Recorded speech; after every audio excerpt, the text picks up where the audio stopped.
Hello everyone, स्वागत है आप सभी का स्टडी विद कविता में।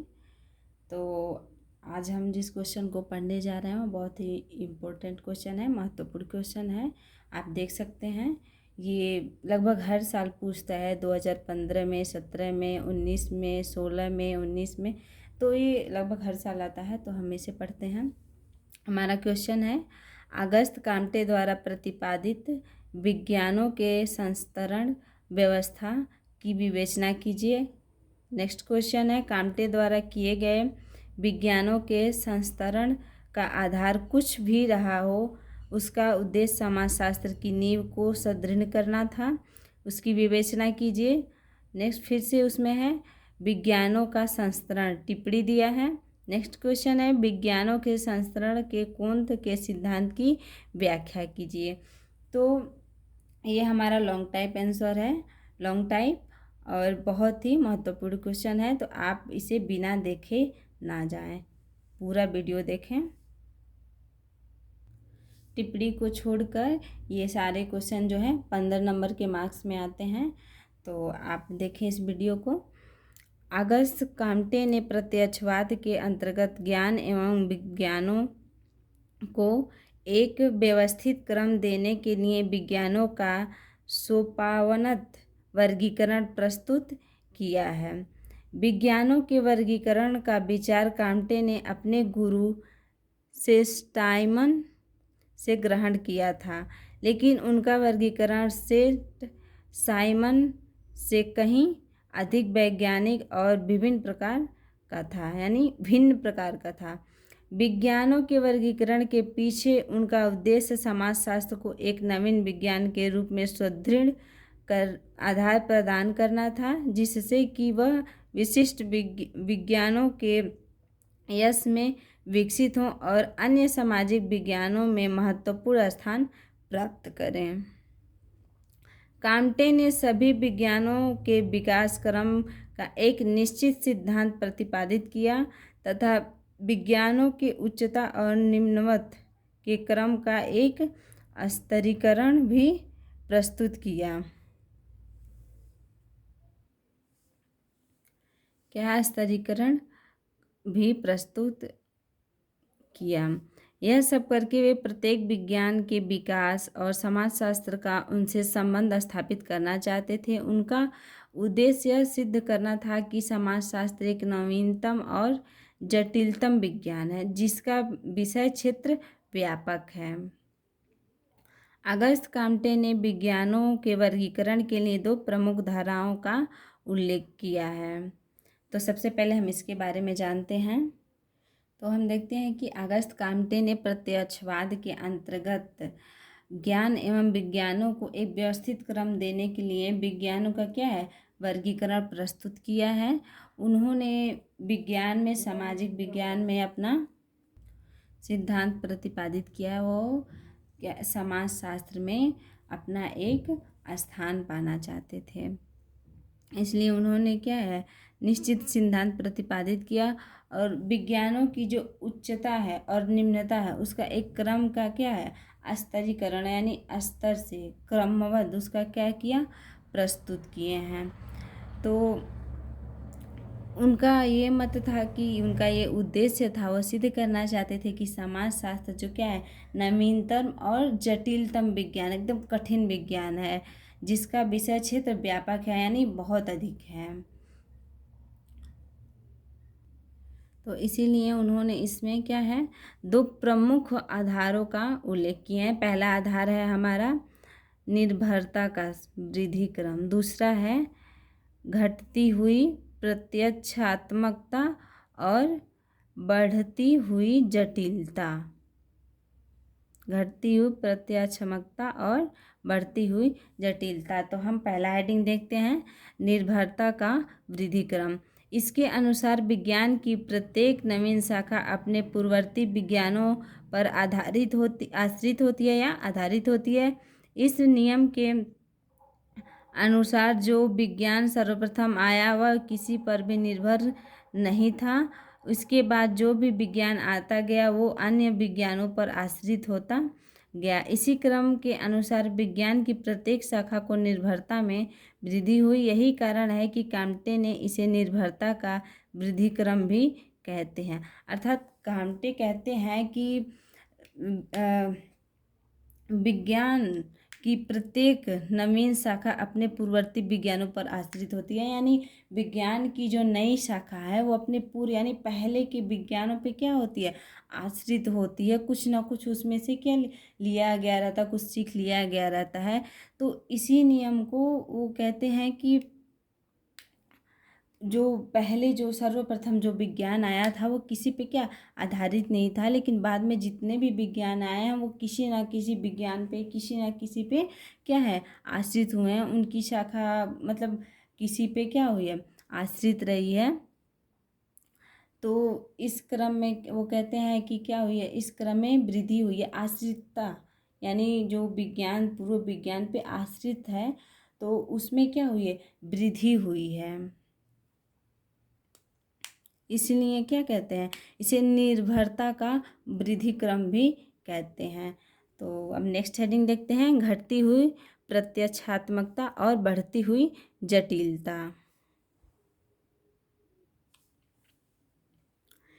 इस नियम के अनुसार जिस विज्ञान की विषय वस्तु जितनी सरल होगी वह उतना ही कम जटिल होगा, क्योंकि सरल और सामान्य घटनाओं का अध्ययन करने वाला विज्ञान पहले आया, और जिस विज्ञान की विषय वस्तु जितनी जटिल होगी वह उतना ही दूसरों पर निर्भर होगा और उसमें प्रत्यक्षात्मकता की मात्रा कम होती जाएगी और जटिलता की मात्रा बढ़ती जाएगी। अर्थात घटती हुई प्रत्यात्मकता और बढ़ती हुई जटिलता में हम देखते हैं कि इसमें ये कहा गया है कि जो विज्ञान की विषय वस्तु है वह जितनी सरल होती है, जितना मतलब आसान होता है,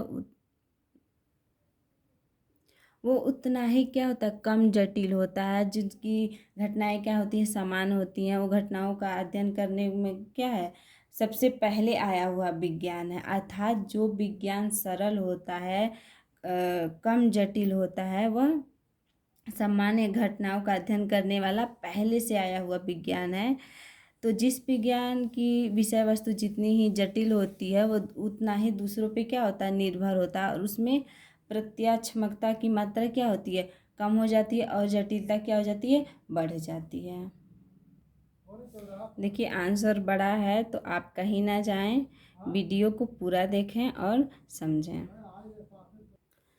तो इस प्रकार स्पष्ट है कि सबसे पहले जो विज्ञान अस्तित्व में आया वह सबसे अधिक सामान्य और सबसे कम जटिल एवं सबसे कम आश्रित था। उसके बाद में आने वाले विज्ञान उपरोन्तर क्रम कम प्रत्यक्षात्मक और अधिक जटिल होते गए और उन्हीं पर आश्रितता यानी निर्भरता बढ़ती गई। काम्टे का कथन है कि प्रत्येक विज्ञान केवल अपने पूर्ववर्ती विज्ञानों पर निर्भर ही नहीं करता बल्कि नवीन आविष्कारों द्वारा उसे समृद्धि बनाता है। अगस्त कुंत ने उपयुक्त दोनों सिद्धांतों के आधार पर समस्त विज्ञानों का एक स्तरीकरण रूप 6 विज्ञानों के रूप में प्रस्तुत किया, लेकिन बाद में चलकर 1844 ईस्वी में नीतिशास्त्र को भी वर्गीकरण के अंत में सम्मिलित किया था, जिसका वर्गीकरण निम्नलिखित प्रकार से है।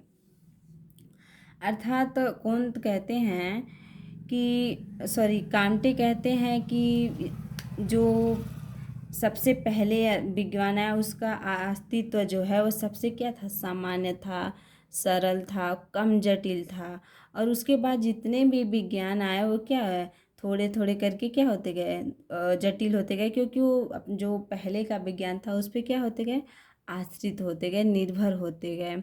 तो इन्हीं सभी के क्रम में उन्होंने क्या है, अगस्त काम्टे ने क्या किया है कि ये सिद्धांतों के आधार पर समस्त विज्ञानों को यानी जो जितना विज्ञान उसमें हो सकता था उन सभी विज्ञानों को क्या है, 6 विज्ञानों के रूप में क्या कर दिए हैं, प्रस्तुत कर दिए हैं।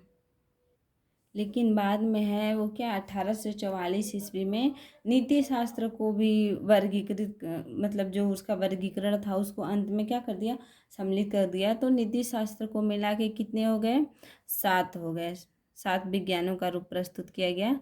तो पहला है गणित, दूसरा है खगोल शास्त्र, तीसरा है भौतिक शास्त्र, चौथा है रसायन शास्त्र, पांचवा है जीव विज्ञान और छठा है हमारा समाज शास्त्र और सातवां है हमारा नीति शास्त्र। तो सबसे पहले हम देखते हैं गणित। तो अगस्त काम्टे के अनुसार सभी विज्ञानों में गणित सबसे प्राचीनतम, प्रथम, आधारभूत, दोष रहित विज्ञान है जिसे काम्टपूर्ण विज्ञान मानते थे। इसमें प्रत्यात्मकता की मात्रा सबसे अधिक और जटिलता की मात्रा सबसे कम है।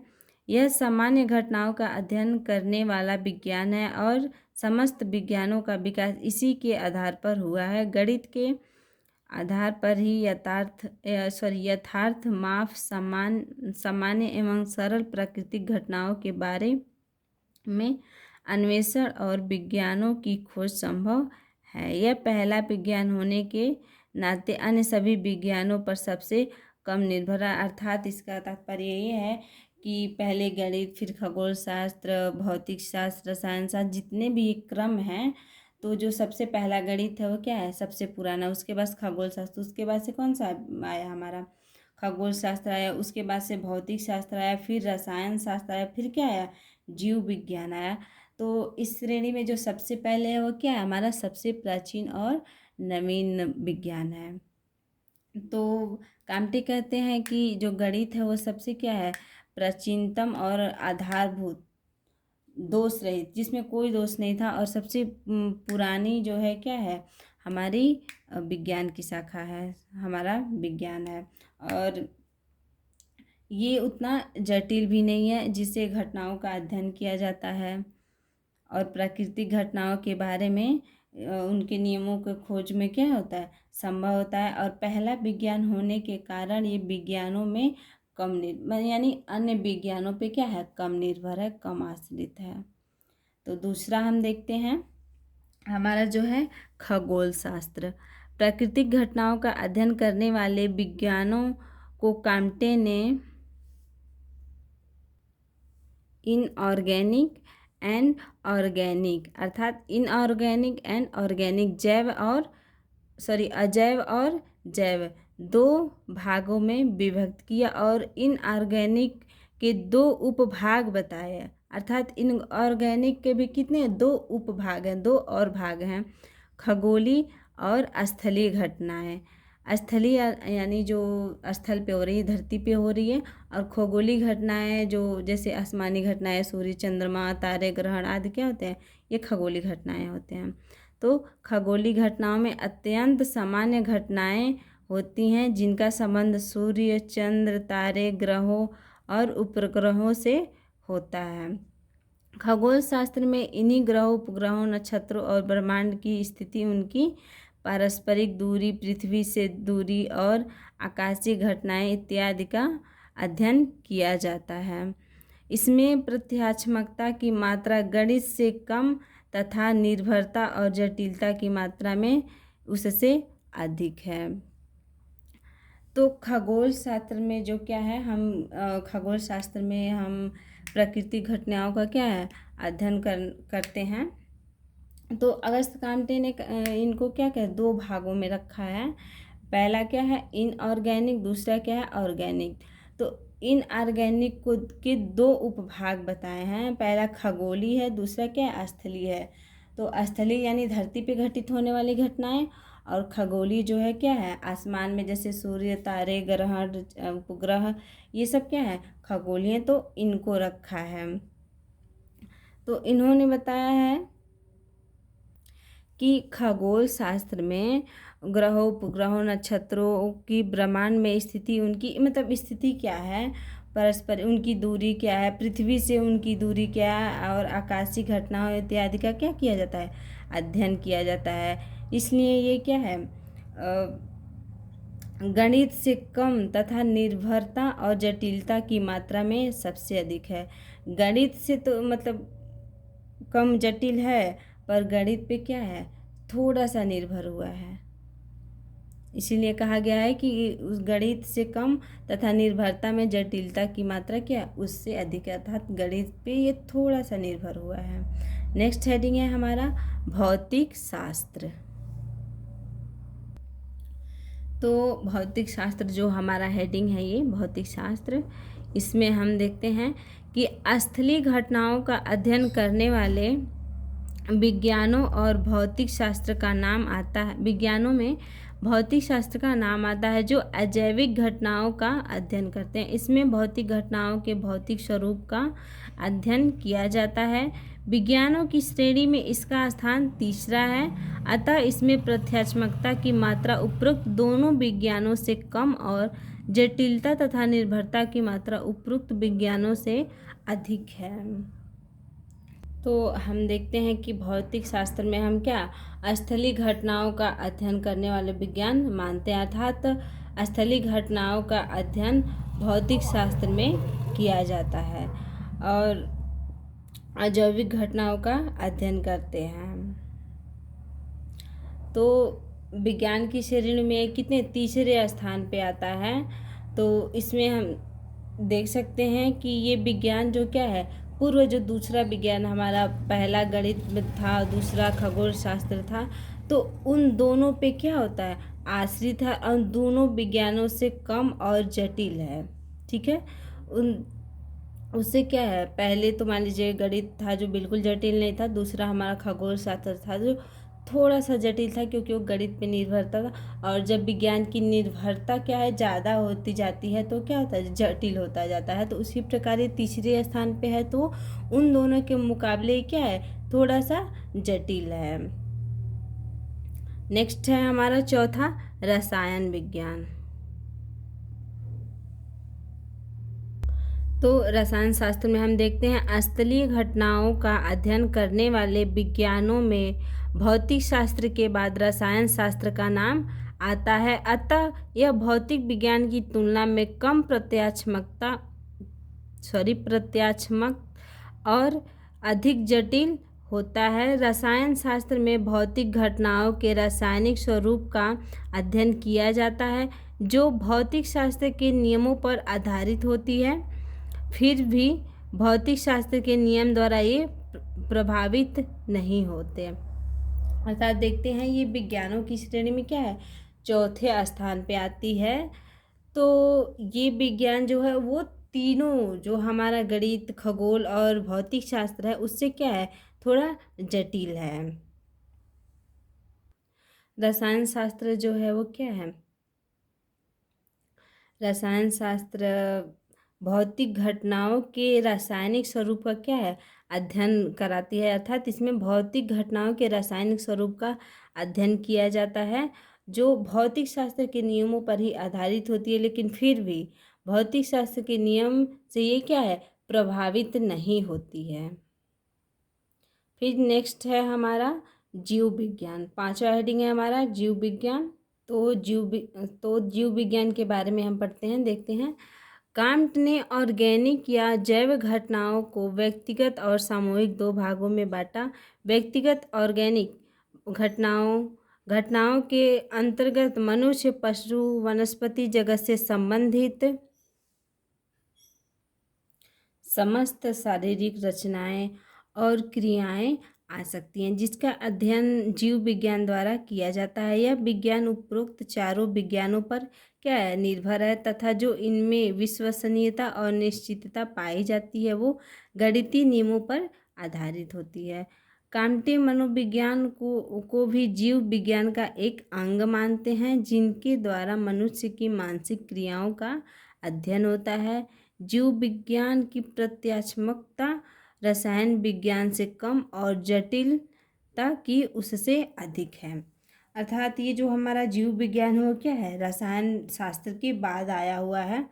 तो इसमें कांटे ने क्या है, इसको दो घटनाओं, जैव घटनाओं को व्यक्तिगत और सामूहिक दो भागों में बांट दिए हैं, जिसमें हम जीव विज्ञान में अध्ययन करते हैं कि मानव, पशु और वनस्पति जगत से संबंधित क्या इसमें शारीरिक रचनाएं, क्रियाएं आती हैं और हम इसी का अध्ययन करते हैं।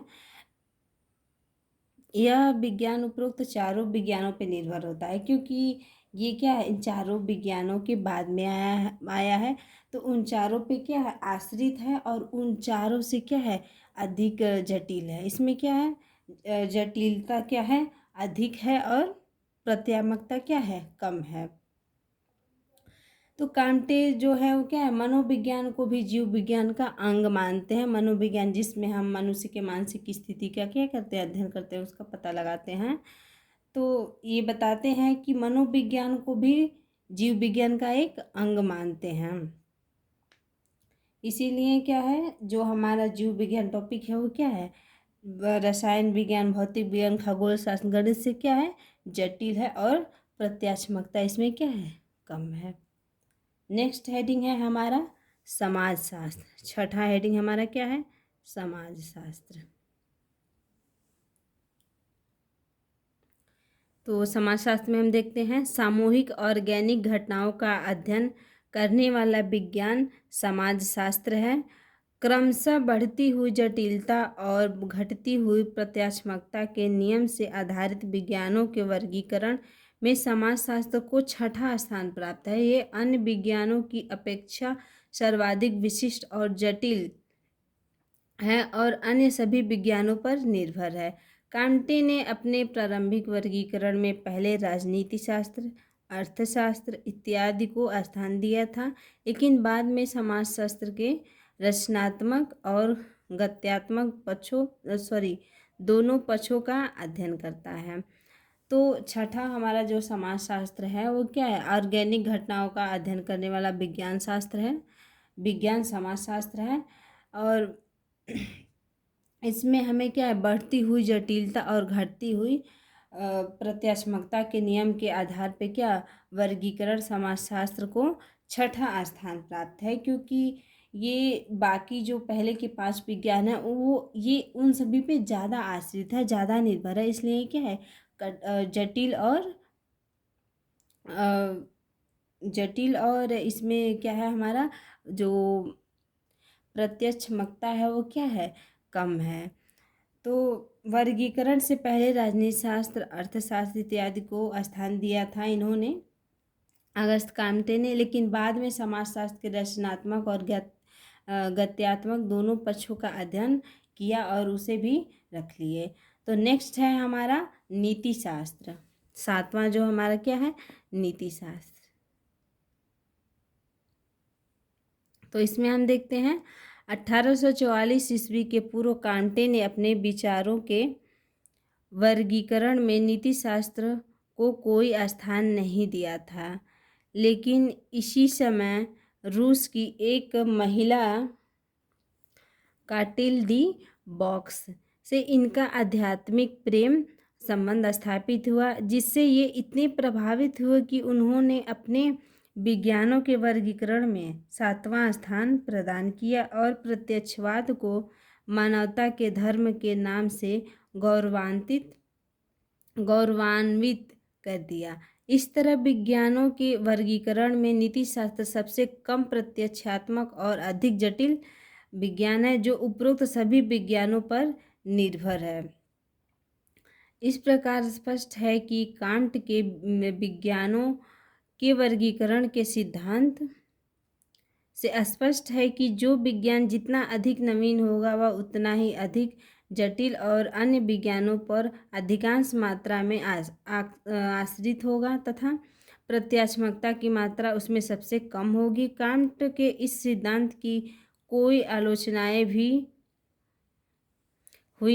आलोचनाएं भी हुई, लेकिन फिर भी कांटे द्वारा प्रस्तुत विज्ञानों का वर्गीकरण उनका समाजशास्त्र में एक उत्कृष्ट योगदान है। अर्थात नीति शास्त्र को क्या 1844 ईस्वी के पूर्व कांटे ने अपने विज्ञान के वर्गीकरण और नीति शास्त्र में कोई स्थान नहीं दिया था, लेकिन इसी समय रूस की एक महिला से जो क्या है कैटलिट डी बॉक्स हैं, उनसे उनका क्या हो जाता है, आध्यात्मिक प्रेम हो जाता है, और प्रेम संबंध स्थापित होने के कारण उन्होंने क्या उससे इतना प्रभावित होते हैं कि उन्हें नीति शास्त्र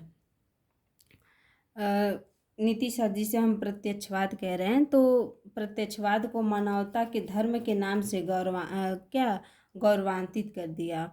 और इस तरह क्या है, विज्ञानों के वर्गीकरण में नीति शास्त्र सबसे कम प्रत्याशात्मक और अधिक जटिल विज्ञान हो गया, क्योंकि इसको सबसे लास्ट में उन्होंने गौरवान्वित किया। तो ये बाकी जो हमारे 6 विज्ञान है, इन सबों पे ज़्यादा आश्रित है और इसलिए ये जटिल है और कम प्रत्याशात्मक है। तो इस प्रकार स्पष्ट है कि कांट के विज्ञानों के वर्गीकरण के सिद्धांत से स्पष्ट है, जो विज्ञान जितना ही नवीन होगा, अर्थात जो विज्ञान जितना ही नया होगा, वो उतना ही अधिक जटिल और अन्य जो हमारे पूर्व विज्ञान है उस पर क्या होंगे, अधिक आश्रित होंगे। उसमें प्रत्यात्मकता की मात्रा क्या होगी, कम होगी, और जटिलता की मात्रा अधिक होगी। तो इस सिद्धांत से जो है कांटे की आलोचनाएं तो ही, पर समाजशास्त्र में उनका एक इसे योगदान माना जाता है। तो अगर आपको ये वीडियो पसंद आया हो तो आप वीडियो को लाइक और चैनल को सब्सक्राइब ज़रूर करें, ताकि हमारा प्रत्येक आने वाला वीडियो आपके पास सबसे पहले पहुँचे। Till then, bye bye.